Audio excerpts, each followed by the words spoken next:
Good morning, welcome to Pageant Defense Classes, and this is part 6 of 500 questions of geography, including PYQs. So, without wasting your time, let's start with our first question of today's session.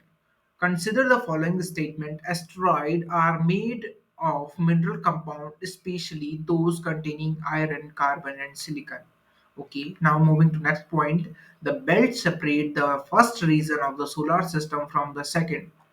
अब ये किस belt की बात कर रहा है? ये belt कर रहा है, ये बात कर रहा है एस्ट्रॉइड बेल्ट की। एस्ट्रॉइड बेल्ट, एस्ट्रॉइड बेल्ट की बात कर रहा है। तो both the points are correct. Okay, so it's answer is C. Moving to our next question, that is 83rd. The earth revolve around the sun in an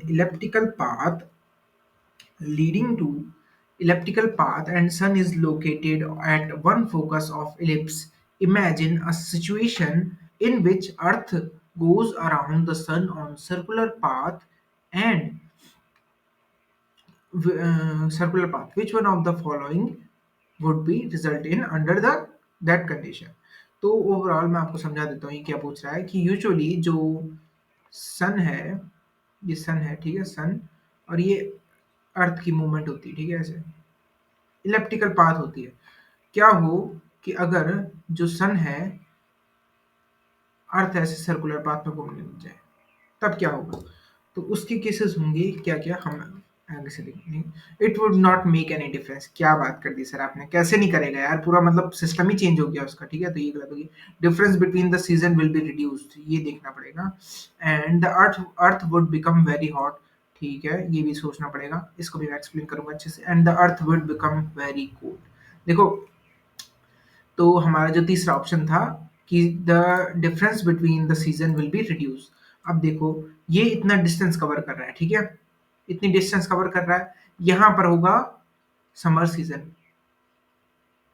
summer season, और ये कहाँ होगा समर सीजन? ये होगा northern hemisphere में, northern hemisphere में summer season. अब आप लोगों के मन में ख्याल आ रहा होगा या फिर सवाल आ रहा होगा कि ये तो दूर है इससे, तो दूर के टाइम पे तो विंटर होनी चाहिए। तो it does not matter because the sunlight is directly following in Tropic of Cancer, Tropic of Cancer, ठीक है, पे डायरेक्टली सनलाइट फॉल हो रही है, डायरेक्टली, डायरेक्टली सनलाइट फॉल हो रही है, ठीक है, सनलाइट फॉल हो रही है, हिंदी में लिख रहा हूँ, ठीक है, फॉल हो रही है। तो द डायरेक्ट सनलाइट हो रही है is important, distance is not important, ठीक है। अब देखो इस टाइम पे क्या होगा, इस टाइम पे ये होगा जनवरी 4 का टाइम होगा, ये वाला किधर, जनवरी 4 का टाइम होगा अर्थ के लिए, ठीक है, ये टिल्ट दिखा देता हूँ। जनवरी 4 का टाइम होगा, नॉर्दर्न हेमिस्फीयर में क्या होगा, विंटर होगी इस टाइम पे, ठीक है।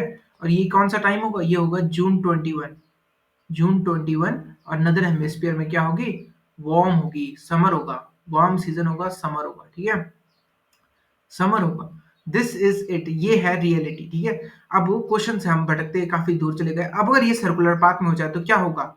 सबसे पहले तो बी ऑप्शन में हमें कंफ्यूजन थी, वो था कि सीजन के ड्यूरेशन में, सीजन ड्यूरेशन चेंज होंगे, ठीक है, ड्यूरेशन कम हो जाएंगे, ओवरऑल वो पूछ रहा है कम हो जाएंगे, क्या भाई हो जाएगा, ठीक है, तो हो जाएंगे सिमिलरली, ठीक है, सीधी सी बात है यार, अगर डिस्टेंस कम हो रही है तो सीजन में कम हो गया, तो बी ऑप्शन हमें अभी तक करेक्ट लग रहा है। अभी हम बाकी ऑप्शन में एलिमिनेशन से करेंगे। The earth would become very hot, इससे हॉट और कोल्ड होने का क्या रिलेशन है? कई लोग सोच रहे होंगे कि सामने आ जाएगा तो हॉट हो जाएगी और दूर चले जाएगा तो कोल्ड हो जाएगी, ऐसा नहीं होता है। मैं अभी भी बता रहा हूँ क्या, जब तक डायरेक्टली सनलाइट फॉल करती है, जैसे Tropic of Cancer, Tropic of Capricorn, Tropic of Cancer में कब करती है, जून 21 में करती है, ट्रॉपिक ऑफ कैप्रिकॉर्न में कब करती है, दिसंबर 22 में करती है। तो डायरेक्टली सनलाइट फॉल हो रही है तो वो हॉट और कोल्ड को डिसाइड करता है, ठीक है, और अर्थ का टिल्ट भी। तो B option, C option cut गया, है ना, and similarly D option also cut गया, इससे हॉट और कोल्ड होने का नहीं है, तो हमारा आंसर हो जाएगा B, difference between the season will be reduce. So moving to our next question, that is 84. Consider the following statement: Jupiter is the largest planet in the solar system. Its diameter is 109 times larger than Earth. Larger than Earth. Okay. Jupiter's four large moons called Galilean moons: Io, Europa, Ganymede, and Callisto. तो इसका answer हो जाएगा क्या? इसका answer देखो, ये fact based है सीधे सीधे, तो इसमें कुछ समझाने का नहीं है, तो दोनों दोनों पॉइंट सही है, ठीक है। तो इसका आंसर हो जाएगा C. Moving to our 85th question, that is consider the following statement. Consider the following statement. Comets have highly elliptical orbit that bring them very close to the sun and swing them deeply into space, often beyond orbit of Pluto. Solar wind is responsible for formation of the tails in comets since solar wind goes away from the sun. Okay, तो यहाँ पर ये बात कर रहा है, comets have highly elliptical orbit that bring them very close to the sun and swing them deeply into space and often beyond to the। अब जो होता है क्या, क्या होता है, जो कॉमेट्स होते हैं वो कहाँ होते हैं, पहले मैं इसकी डायरेक्शन बताता हूँ। ये है सन, ये है my very efficient mother just served us nuts. ठीक लग रहा है। ये हो जाएगा Mercury, Venus, Earth, Mars, Jupiter, Saturn, Uranus, Neptune. ठीक है, नेपच्यून यस हो गया। तो जो कॉमेट्स की वो होती है वो इसके पार होती है, ठीक है। और ये यहाँ तक कैसे पहुंचेगा, क्योंकि सोलार विंड, अब ये घूमते घूमते आराम से आ गया, ठीक है, आ गया है, ठीक है। देन मैं कौन सा क्वेश्चन बताया, मैं भूल, 85th क्वेश्चन, ठीक है। 85th क्वेश्चन, तो ये हो गया। अब वो क्या बोल रहा है कि ठीक है, often beyond the orbit of the Pluto, ठीक है। तो मैंने आपको उसकी लोकेशन बता दी, यहाँ होता है। Solar wind is responsible for the formation of the tail, ये भी सही है, ठीक है। सोलार विंड धक्का मारती है, ठीक है। तो इसका आंसर हो जाएगा क्या, इसका आंसर हो जाएगा C. Moving to our 86th question, consider the following statement. The axis of the earth magnetic field is inclined at 23 and a half to the geographic axis of the earth. The earth magnetic pole in the northern hemisphere is located on peninsular on northern Canada. The earth magnetic equator passes through Thumbal in southern India, ठीक है। थुम्बाल इन southern India. अब 3 point दे रखे हैं, 3 में से कौन कौन से पॉइंट सही है, ठीक है। तो which one of the following given point is are correct? The axis of the Earth magnetic field is inclined at 23.5 degree to its geographic axis of the Earth. The Earth magnetic pole in northern hemisphere is located in peninsular northern Canada. ठीक है। Earth magnetic equator passes through Thumbal in southern South India. तो हम ये सीधे सीधे देख लेते हैं। Earth magnetic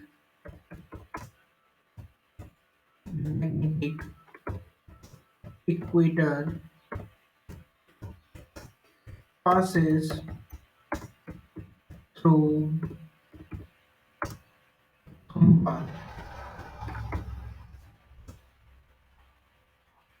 Southern India में the axis of Earth magnetic field is inclined at 23.5 degree to the geographic axis of Earth in the south Thumba, ठीक है। तो यहाँ पर लिखा हुआ था क्या, थुम्बा, ठीक है। यहाँ पर लिखा हुआ है क्या, थुम्बा।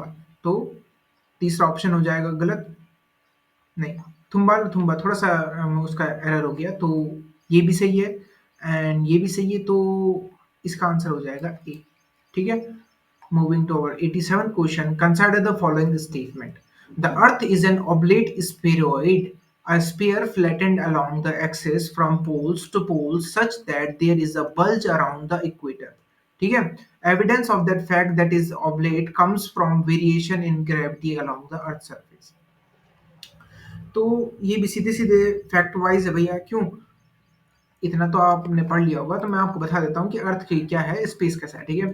तो जो अर्थ है वो थोड़ा सा ऐसा है, ठीक है, यहाँ से थोड़ा सा फ्लैट मान लेते हैं ऊपर से, है ना, और यहाँ पर से बल्ज है, ऐसा है हमारा अर्थ, ठीक है, ठीक है, ये है। अब इसका हमें पता कैसे चलता है, ठीक है, क्योंकि variation in the gravity along the surface, variation in the gravity. अब यहाँ पर क्या होता है, यहाँ पर ग्रेविटी ज्यादा होती है, ठीक है, और जो यहाँ पर होती है ग्रेविटी वो क्या होती है, कम होती है, ठीक है। तो हमें एविडेंस से क्लियर है and the answer you know मैंने आपको बता दिया है, तो इसका आंसर हो जाएगा क्या, C. Moving to our 88 question, it is the fifth largest planet, it formed around 4.5 and 4.6 billion year ago. Which planet are we talking about? अब इसमें साइज की बात हो रही है, तो मैं आपको एक पॉइंट याद दिलाता हूँ साइज के बेस पे याद रखने के लिए कि जूस उसने ईविया की नहीं, ये तोतला है ठीक है, मैंने मी लिया, ठीक है। तो साइज वाइज है जुपिटर, सैटर्न, यूरेनस, नेपच्यून, अर्थ, वीनस, ठीक है। और ये क्या हो जाएगा, मार्स, मरकरी। ये साइज वाइज प्लेनेट है, ठीक है। अब फिफ्थ लार्जेस्ट प्लेनेट, एक दो तीन चार पांच, ये क्या आ रहा है, ये तो अर्थ आ रहा है। अर्थ की डेट भी मैच हो रही है, तो इसका आंसर क्या हो जाएगा, अर्थ, ठीक है। तो इसे याद रख लेना, इस पॉइंट से आपका एक सवाल गारंटेड बनेगा, ठीक है। Now moving to our 89th question, we observe twinkling of a star due to, वही घिसा पिटा क्वेश्चन, ठीक है। Frequent and periodic fluctuation of temperature, अच्छा पूरा मतलब बल्ब बन गया हो, नहीं। Constant change of refractive index of the medium between the stars and earth because of temperature variation, इसको देख लेते हैं। Great distance from the star from the earth, ये कोई रीजन नहीं हुआ। Rise and fall of gaseous ball fire, कुछ भी बकवास, बल्ब थोड़ी यार टिमटिमाएगा हो। तो ये क्या होता है, वो कांस्टेंट फ्लो आती रहती है लाइट की, लाइट की कांस्टेंट फ्लो आती रहेगी, जैसे मैं आपको बना के दिखाऊं, कांस्टेंट फ्लो आती रहेगी और वो अर्थ के अलग अलग लेयर से पास होके रिफ्लेक्ट होती रहेगी, ठीक है। अब ऐसे चलेगी, अब ऐसे चलेगी, तो पहले यहाँ पर लगा, पहले यहाँ पर लगा, तो क्या हमें क्या लग रहा है, वो हमें ऐसा लग रहा है कि टिमटिमा रहे हैं, तो इसका आंसर हो जाएगा B. Moving to our 90th question, consider the following statement, earth pole to pole diameter is कितना, 12714, 12714 पोल टू पोल डायमीटर, ठीक है। ये भी किसके बेस पे है, फैक्ट बेस्ड है, ठीक है, fact based. Equatorial diameter is 12756, तो ज्यादा नहीं, 20-30 किलोमीटर का ही अंतर है, मतलब ओवरऑल उतना ही है, ठीक है।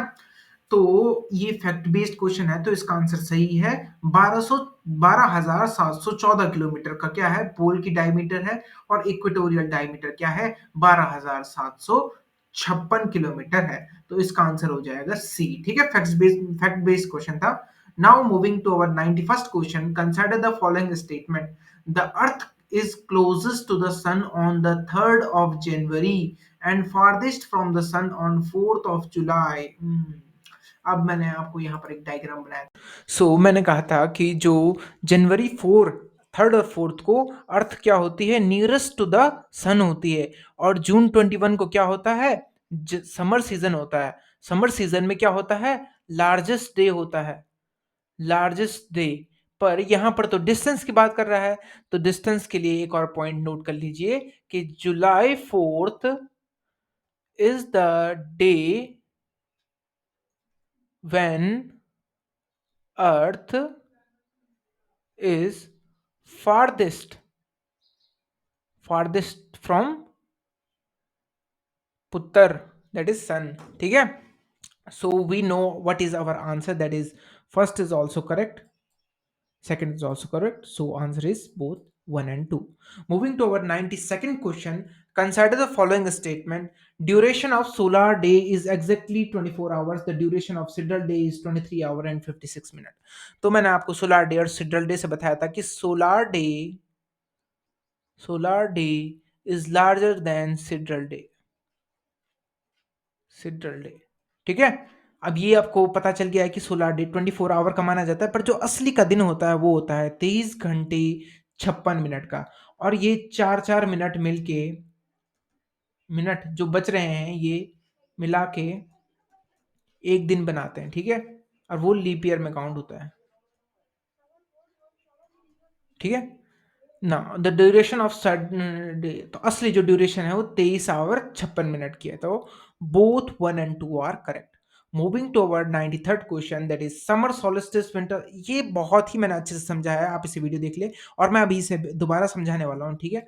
तो लेट्स स्टार्ट हियर, हियर्स, तो यहाँ से शुरू करते हैं, ठीक है। मैं आपको एक डायग्राम बनाता हूँ, ये है इक्वेटर, ये है ट्रॉपिक ऑफ कैंसर है, और ट्रॉपिक ऑफ कैप्रिकॉर्न, ठीक है।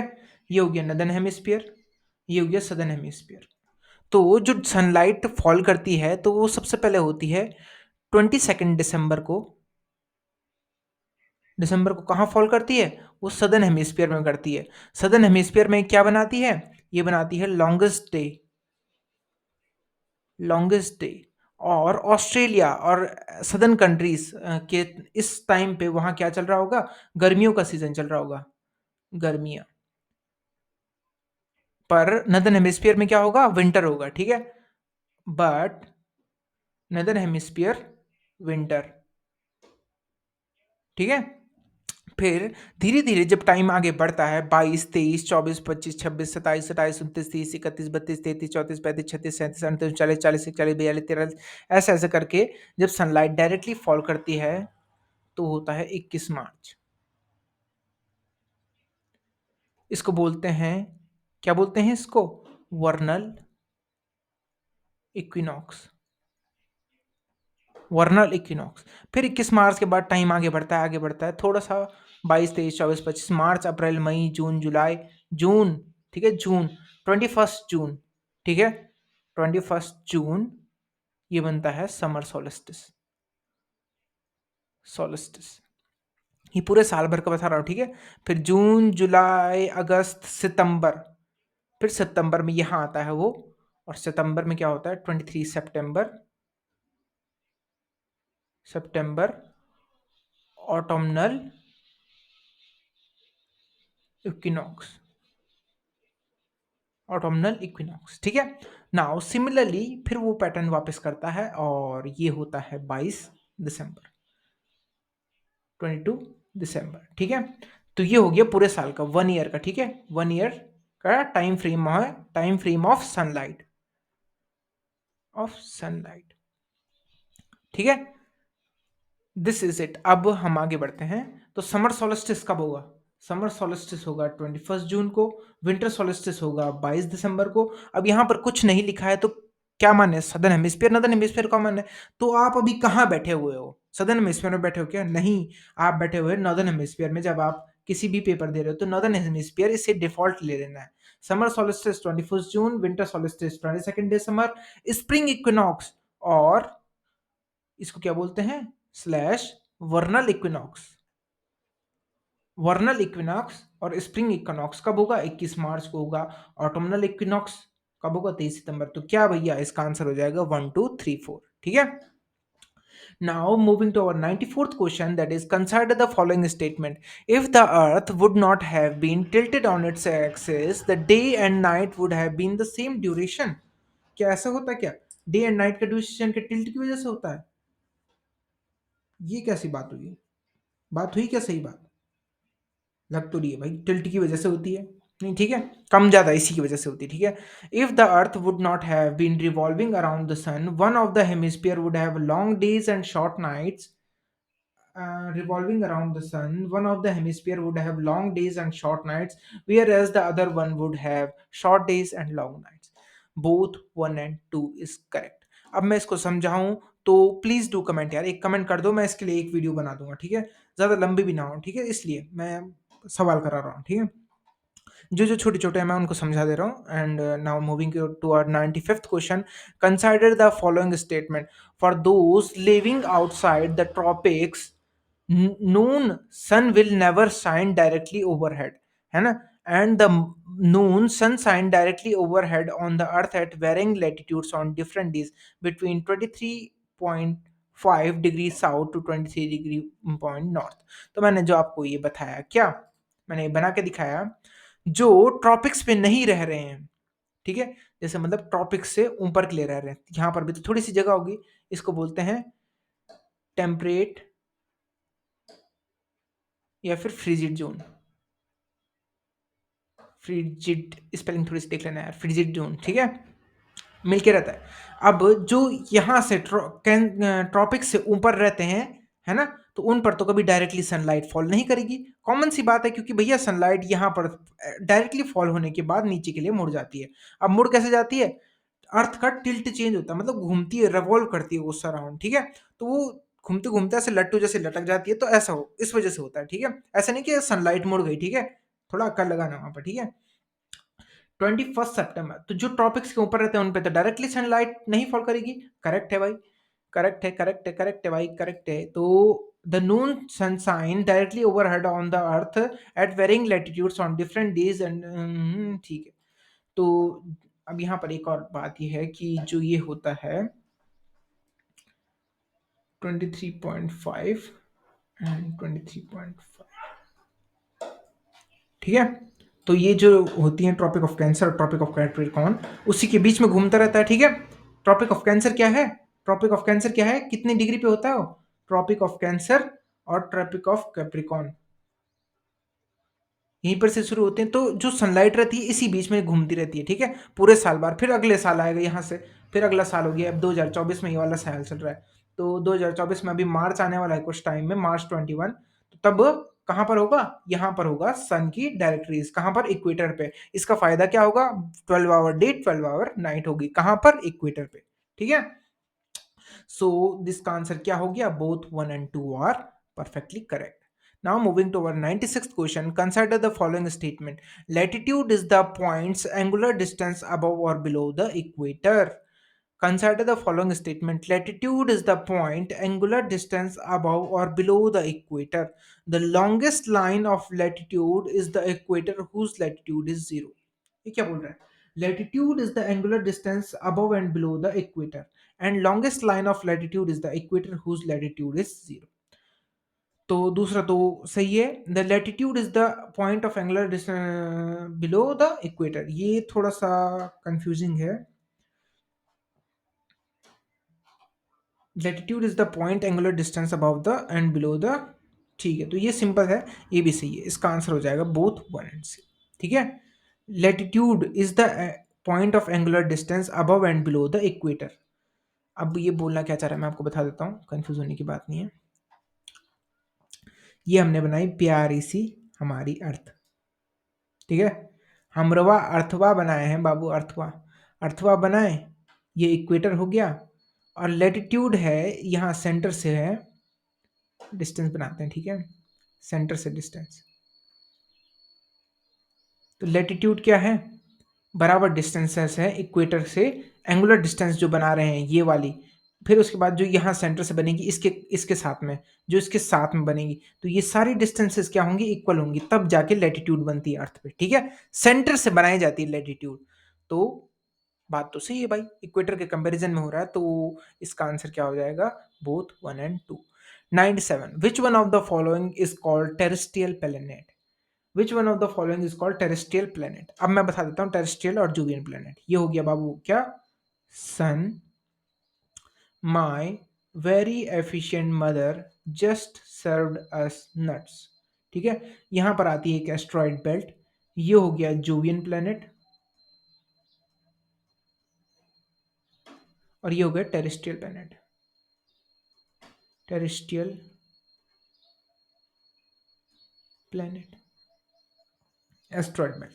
तो अब वो कौन सा बोल रहा है, इनमें से टेरेस्ट्रियल प्लैनेट कौन सा है, जुपिटर, सैटर्न, यूरेनस, ये वाला नहीं, ये वाला नहीं, तो कौन सा हो जाएगा, मर्क्यूरी, भाई मर्क्यूरी है, ठीक है। Ozone holes are pronounced at, अब ओजोन होल अगर इक्वेटर पे होता तो भाई लोग मर जाते अभी तक, डेथ हो जाती है, तो वो कहाँ पर होते हैं, पोल्स पे होते हैं, जहां से वो क्या करते हैं, पोलर आइस को मेल्ट करते हैं,